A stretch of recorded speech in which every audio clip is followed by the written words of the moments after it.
अस्सलामुअलैकुम, कैसे हैं आप सब लोग। आई होप आप सब ठीक होंगे। अच्छा, आज ना मेरी फ्रेंड ने करी थी हम सभी की दावत और हम सभी लोगों को जाना था उसके घर दावत में। हमारा शाम का डिनर था। अच्छा, उसने ना मुझे एक दिन पहले ही कॉल करके इनविटेशन दे दिया था, तो मैंने कहा चले ठीक है, हम सभी लोग आएंगे। अच्छा, ये हो गया था ब्रेकफास्ट का टाइम और आज हम सभी लोगों ने ब्रेकफास्ट बहुत ज़्यादा लेट किया क्योंकि हस्बैंड को थोड़ा लेट ही जाना था ऑफिस। उनकी कुछ मीटिंग थी तो उन्हें लेट ही निकलना था। तो फिर मैं भी आज आराम से ही उठी। मैंने कहा चले ठीक है, इतना अच्छा मौका मिल रहा है तो मौके पे चौका मार लेती हूँ। अच्छा, ब्रेकफास्ट में मैंने बनाया था बेसन की सब्जी एंड रोटी बनाई थी। रोटी में मैंने देसी घी ऐड किया था और साथ साथ बेटी के लिए खिचड़ी बनाई थी।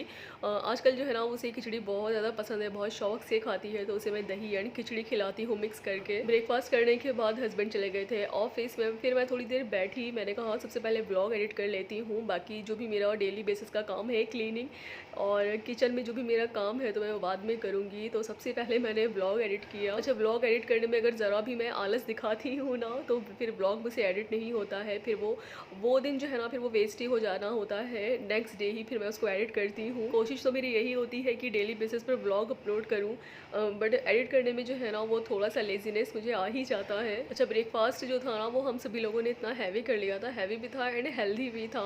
तो मैंने लंच में कुछ भी नहीं बनाया था। वैसे तो मैं मूंग दाल का चीला या बेसन का चीला बना ही लेती हूँ एंड जो उसकी स्टफिंग होती है ना, तो मैं बनाकर पहले से ही फ्रिज में रखती हूँ। बट आज मैंने बिल्कुल भी स्किप करा चीला को और मैंने एक फ्रूट्स ले लिया था। फ्रूट्स लेने के बाद मेरे पास ये चिकन के पीसेस रखे थे, मैंने मैरिनेट करके रखा हुआ था। मैंने कुछ सोचा था कि इसकी एक रेसिपी बनाऊंगी बस, बट मेरी फ्रेंड ने हम सभी लोगों को इनवाइट कर दिया था डिनर पर, तो मैंने कहा चलिए ठीक है। मैरिनेट करा हुआ चिकन रखा हुआ है, तो मैंने एक ही पीस निकाला था उसको एंड मैंने बहुत कम ऑयल में उसको फ्राई किया था। हरी चटनी भी जो थी ना, तो वो स्पेयर में फ्रिज में रखी हुई थी, तो मैंने कहा कॉम्बिनेशन अच्छा है, इसको ही ट्राई करती हूँ। तो बस मैंने एक पीस इसको फ्राई करा और इसे इंजॉय करा। फिर उसके बाद मुझे शाम की तैयारी करनी थी क्योंकि हम सभी लोगों को जाना था। तो सबसे पहले मैंने सोचा कि क्या पहनूं, बड़ा कन्फ्यूज़न होता है ना जब भी हम लोग कहीं जाते हैं, इनविटेशन होता है या शादी होती है या कहीं भी पार्टी होती है, तो बड़ा जो है ना वो माइंड हमारा कंफ्यूज होता रहता है कि अच्छा ठीक है, ये अच्छा लग रहा है ये पहन लूँ या दूसरी ड्रेस अच्छी लग रही हो वो पहन लूँ।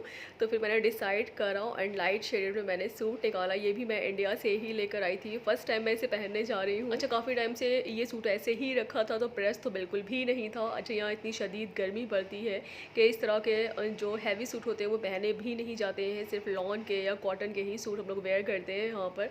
तो सबसे पहले मैंने प्रेस करा, उसके बाद मैंने चूज़ करा हस्बैंड के कौन से कपड़े निकालूँ, तो मैंने अपने माइंड से ही उनके कपड़े निकाले एंड उनके प्रेस करे। बेटी के मेरे अलग नखरे होते हैं, जैसे जैसे वो बड़ी हो रही है ना, तो वो मुझे बताती है कि मम्मा मुझे ये नहीं पहनना है, ये पहनना है।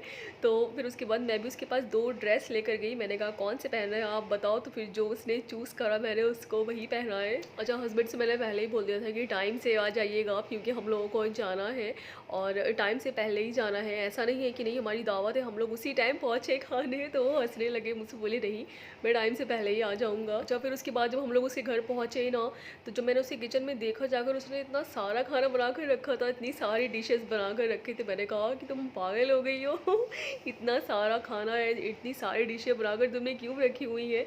या अगर तुम्हें इतना कुछ बनाना था तो मुझे बता देती, मैं आ जाती, मैं हेल्प करा देती तुम्हारी। तो मुझसे बोली कि नहीं तकल्लुफ़ की तो ऐसी कोई बात ही नहीं है, अगर तुम्हारी हेल्प की मुझे ज़रूरत होती तो मुझे पहले नहीं एक दिन पहले बुला लेती। अच्छा, खाने में ना उसने बहुत सारी चीज़ें बनाकर रखी हुई थी। बिरयानी थी, जर्दा था, बूंदी का रायता था, सैलेड था, चिकन का कोरमा था, रोटी थी। अच्छा, खाना जो है ना उसने बहुत ज़्यादा टेस्टी बनाया था। और खाना खाने के बाद फिर हम सभी लोगों ने बहुत सारे गप्पे मारे। उसके बाद फिर हम लोग घर आ गए थे एंड ये हो गया था नेक्स्ट डे। एंड रेंडमली हम लोगों का प्लान बना कि चले ठीक है कॉफ़ी पीने चलते हैं। तो ये बड़ा ही नायाब सा एंड खूबसूरत सा कॉफ़ी शॉप ओपन हुआ था एंड ये न्यूली ओपन हुआ था यहाँ पर। और बेटी के लिए आइसक्रीम ऑर्डर करी थी, उसको चॉकलेट फ्लेवर में आइसक्रीम बहुत ज़्यादा पसंद है। सो ब्लॉग कर दे यही एंड आई होप सो मेरा ब्लॉग आप सभी लोगों को अच्छा लगा होगा। Please do like share and subscribe. दुआ में याद रखिएगा। अल्लाह हाफिज़।